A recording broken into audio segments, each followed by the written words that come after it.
guys, good morning. This is Jordan of Nissan. So, yung review natin ngayon yung Almera na manual. Okay?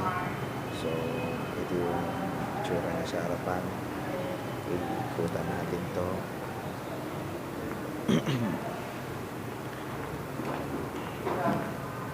Ito sa likod. Ito natin yan. Sa likod. Okay. Ito sa kabila.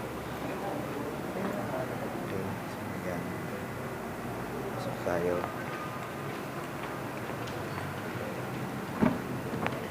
Okay, so dito may power namin siya, power window, ayan, mirror, lock,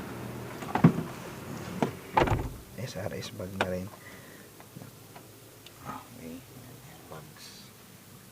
Okay, so ito yung aircon nya, 360 ikot, head unit, aircon controls, cup holder, manual. Okay, so speaker niya 4.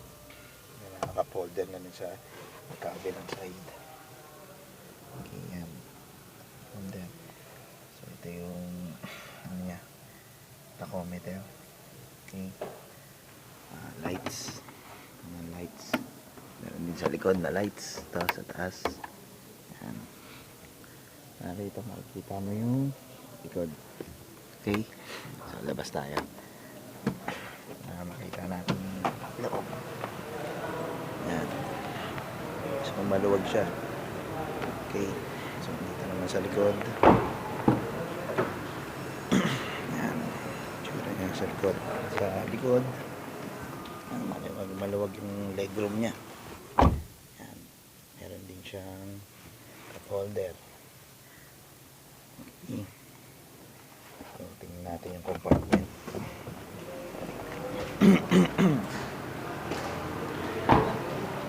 Compartment.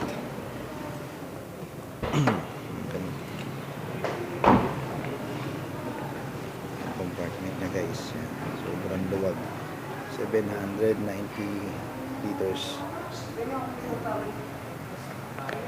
yung extra ang gulong niya. Yan nandito.